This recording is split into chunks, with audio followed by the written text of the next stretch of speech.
Peter! Ano parang aga mong gumising? Morning, Chabeng. Good morning. Morning.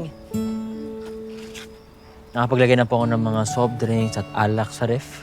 At yung mga deliveries, papunta na rin ako. Mukhang magandang gising mo, kuya. Nakakatakot. Sira ulo ka.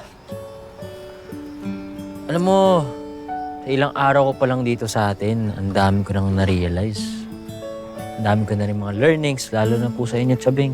Pati sa'yo, Keith. Nako, sabi ng pabo. Parang alam ko na yung punto nitong mga ganitong eksena eh. Ganyan ang mga palabas ng mga taong may balak umalis. Yan, ganyan, nakabihis.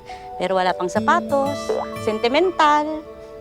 Iniisip yung mga natutunan niyang mga kung ano-ano sa buhay ng ibang tao. Aalis ka na, kuya. Babalik ka na ng Maynila. Alam mo, nak, masaya kami nandito at masaya kami ng kapatid mo. At natulungan ka namin sa problema mo. Kaya okay lang yan.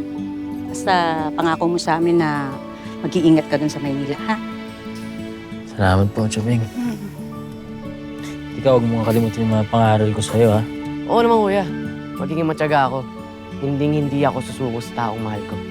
Hindi ako tutulad sa'yo. At hindi lang yun, ha? Matuto ka na rin magsipag at tulungan mo si Chabebeng dito sa tindahan para kumita rin naman itong tindahan natin. Tama? Siyempre, kuya, love na love ko to si Chabebe. Uy, Patay mo ko eh!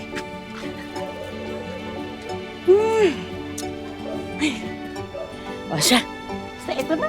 Gawin na natin ng power!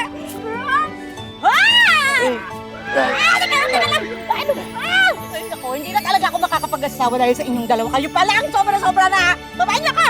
Sobra sa love, tita? Hindi! Sakit ang ulo mo, be!